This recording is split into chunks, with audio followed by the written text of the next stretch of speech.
pelita bagi kakiku, terang bagi jalanku. Waktu ku bimbang dan hilang jalanku, tetaplah kau di sisiku. Dan takkan ku takut asal kau di dekatku, besertaku selamanya. Umat yang terkasih di dalam nama Tuhan Yesus Kristus, selamat pagi. Shalom. Bagaimana kabarnya? Bapak Ibu dan saudara kasih, pada saat ini kita akan belajar bagaimana cara kita memandang mujizat daripada Allah. Suatu ketika Bapak Ibu, seandainya misalnya, ini seandainya gitu, kita berdoa, saking kusuknya Bapak Ibu, Allah itu betul-betul hadir di depan kita. Dengan sinarnya yang gemilau gitu ya, dengan kehangatan ruangan yang tiba-tiba begitu hangat. Dan begitu besar kasihnya kita rasakan, datang di hadapan kita dan kita melihat. Pas buka mata, wah Gusti nih.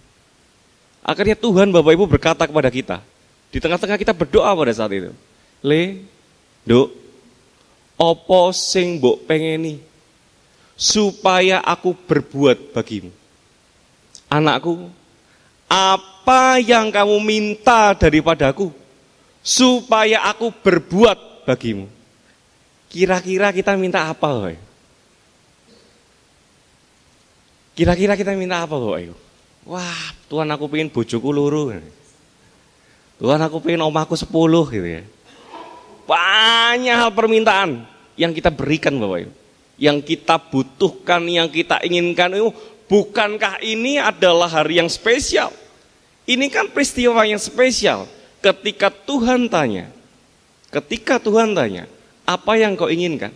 Ini kan gak main-main, Bapak Ibu. Makanya kan, bukankah momen ini disukai banyak anak-anak Tuhan? Ketika Tuhan datang, kamu pengen apa? Pengen apa? Angkat tangan. Pengen itu, pengen itu. Oke, saya berikan kepada. Ini peristiwa yang siapa kita nggak suka momen seperti ini? Apa yang kita ingini, apa yang kita butuhkan, Tuhan siap untuk mengabulkan. Tetapi pertanyaannya Bapak Ibu dan saudara kasih, kenapa Tuhan tinggalkan mereka? Makanya kan banyak orang Kristen saat ini Bapak Ibu, berbondong-bondong. Banyak sekali dan ramai kalau datang, kalau temanya adalah Anda mau sembuh, datangilah ibadah, bla bla bla bla bla bla. Anda mau sukses, datangilah ibadah, bla bla bla bla. Ketika sampai ibadah, yang mau dapat pekerjaan, angkat tangannya.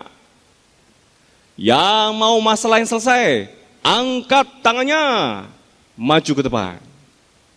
Kita doakan, bagi yang sembuh silakan maju. Kita percaya di dalam nama Tuhan Yesus Kristus, sakit bisa sembuh. Orang yang belum dapat jodoh, pasti diberikan jodoh. Orang yang belum punya anak, pasti Tuhan berikan anak di dalam nama Tuhan Yesus. Percaya saja. Wah, luar biasa Bapak. Kalau sudah begitu berbondong-bondong begitu. Tapi kalau sudah giliran ibadah KRW, Bayo. Napa maneh? Panditane Prakoso Adiputra Wibowo, Bayo serata mujizat blas. Dungone ora mandi ya, percuma masih udan mending karuan ganang KRW gitu ya.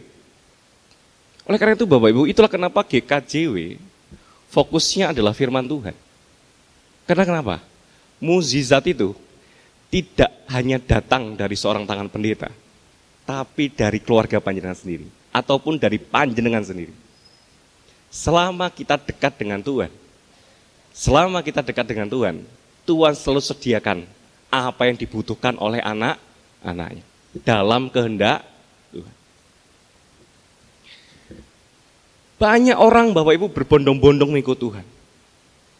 Saya pengen sembuh Tuhan, kaki saya lumpuh. Saya pendarahan belasan tahun. Mata saya buta Tuhan. Anak saya kesurupan Tuhan. Tapi apa yang terjadi? Anehnya kata-kata Tuhan Bapak Ibu dalam hati Tuhan dikatakan dalam Alkitab, tergeraklah hati Tuhan. Tergeraklah hati Tuhan. Setelah Tuhan Yesus tergerak hatinya, lalu Tuhan mengatakan, shh, jangan bilang siapa-siapa ya. Kamu tak sembuh, wis. Karena hatiku tuh tergerak, kasihan aku. Tapi shh, jangan bilang siapa-siapa ya.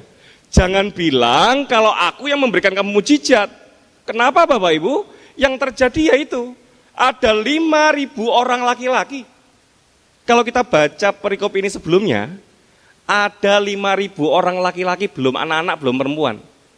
Karena tahu, waduh, wong iko sakit mari, dongane mandi, punya sebuah karunia, akhirnya mereka datang kepadaku. Dan apa yang terjadi? Mereka cuma pengen mujizat Bapak Ibu. Dan apa yang terjadi? Tuhan kasih mujizatnya, 5.000 orang laki-laki isok tak kasih makan. Bahkan sisanya sampai berapa bakul? 12. Tapi coba kita lihat perikop berikutnya. Di ayat yang terakhir di dua pasal sebelum ini, dua cerita sebelum ini kan dikatakan Tuhan Yesus tiba-tiba diam-diam lari Bapak Ibu meninggalkan orang banyak ini. Mujizat diberikan, tetapi Tuhan lari dari orang-orang ini. Jangan sampai kita menjadi seperti 5.000 orang laki-laki itu. Mujizat diberikan, kuasa Tuhan diberikan, tapi Tuhan tinggalkan kita. Kenapa Bapak Ibu? Setelah Tuhan lari, lalu orang banyak mengejar Tuhan. Kan Tuhan akhirnya sampai nyebrang sungai. Pas nyampe sungai, ketemu sama orang banyak. Salah satunya beberapa ada yang dari orang banyak yang ikutin Tuhan yang 5.000 orang tadi. Terus orang-orang yang tanya, Tuhan, kapan kau sampai di sini? Kenapa kau lari daripada kami? Jawaban Tuhan sangat simpel Bapak Ibu. Kamu itu nyari aku bukan karena tanda-tanda kebenaran. Tapi kamu ke gereja, kamu puasa, kamu persembahan, kamu pelayanan, kamu memuji namaku, supaya kamu dapat roti dan perutmu kenyang. Wah, jangan kejar makanan duniawi, itu akan binasa. Kejar makanan-makanan yang kekal. Orang banyak mengatakan bahwa, wah, Bapak Ibu, kan kesaksian kan begitu. Saya itu sembuh, saya itu dapat anak, saya itu dapat pekerjaan, luar biasa, kerajaan Allah bersuka cita. Enggak ada sesat itu. Kenapa? Kerajaan Allah bersuka cita. Ketika ada satu orang ngapain? Bertobat. Enggak ada namanya kerajaan Allah bersuka cita. Ketika seorang pendeta namanya Prakoso Adiputra Wibowo bisa pergi ke Israel. Enggak ada. Pendeta Prakoso Adiputra Wibowo bisa beli rumah baru, kerajaan Allah bersuka cita, enggak ada. Ketika saya sakit, saya sembuh, terus kerajaan Allah bersuka cita, enggak ada. Kerajaan Allah itu bersuka cita ketika ada satu orang bertobat. Ketika ada satu orang punya kekecewaan dan dendam, tiba-tiba dia mengatakan, Tuhan, aku mengampuni orang tuaku. Tuhan, aku mengampuni temanku. Tuhan, sudah lama saya nggak ke gereja, tapi saat ini saya rindu Tuhan ke gereja Tuhan. Wah, disitulah kerajaan Allah bersuka cita. Bapak Ibu dan saudara kasih, misalkan saya punya tempe di tangan saya, hati saya itu pengennya Kentucky Bapak Ibu. McDonald, ayam McDonald. Saya itu punya makanan namanya tempe di tangan saya kanan ini. Dan saya pengen tempe ini menjadi ayam McD. Mujizat yang besar itu yang mana Bapak Ibu? Ketika tempe ini saya doakan berubah jadi ayam McD, atau hati saya yang tadinya pengen ayam McD berubah jadi pengen makan tempe. Yang pertama atau yang kedua? Bapak Ibu dan saudara kasih, iblis bisa buat tempe jadi ayam McD. tetapi iblis tidak bisa membuat. Saya pengen tempe, saya pengen McD di depan tempe, tapi saya mengucap syukur, saya pengen tempe. Misalkan, setan bisa nggak Bapak Ibu membuat panjenengan kaya? Bisa nggak? Bisa dong, gampang banget. Setan bisa nggak ngasih panjenengan rumah? Bisa. Setan bisa nggak membuat panjenengan sakit jadi sembuh? Bisa dong. Setan bisa nggak memperlancar ekonomi panjenengan? Bisa dong. Tapi setan bisa nggak membuat panjenengan dapat mengampuni orang yang bersalah pada kehidupan panjenengan? Nggak bisa. Setan bisa membuat panjenengan sabar. Ada pencobaan, kita nggak dengar kuasa Tuhan sampai kita mengatakan, Eloi, Eloi lama sabachthani, Tuhan kamu di mana? Tiba-tiba kita mengatakan, Tuhan ini nyawaku, ku serahkan kepadamu. Apapun pencobaanku, imanku tidak akan goyah. Iblis nggak bisa Bapak Ibu membuat seperti itu. Tapi iblis bisa memenuhi segala kebutuhan kita. Artinya apa? Mengubah hati kita, mengubah karakter kita untuk tunduk pada firman. Itu mujizatnya yang paling tinggi yang Tuhan berikan. Bapak Ibu, ketika panjenengan bisa mengucap syukur di tengah-tengah prahara, tantangan dan pencobaan dalam hidup panjenengan, mujizat itu sanggup mengalahkan mujizat orang mati jadi bangkit.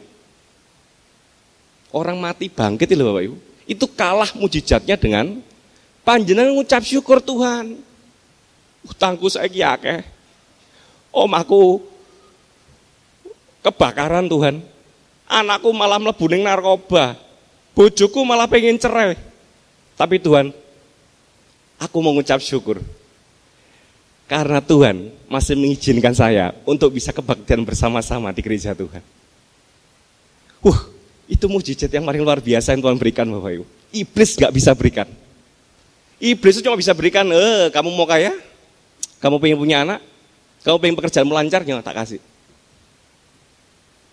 Kalau fokus kita menghadap pada Tuhan hanya berkaitan dengan duniawi Bapak Ibu, jangan ke gereja. Jangan menjadi orang Kristen. Kita pergi ke gunung mana? Kawi. Wah, disitulah tempat jawaban kita Bapak Ibu. Menjadi Kristen bukan berarti semua doa kita akan dikabulkan oleh Tuhan. Maka kita di KRB kemarin belajar untuk menyelesaikan tantangan kita, begitu kecilnya Tuhan Bapak Ibu. Tuhan kita itu menciptakan langit dan bumi. Apalah artinya tantangan dan pencobaan kita?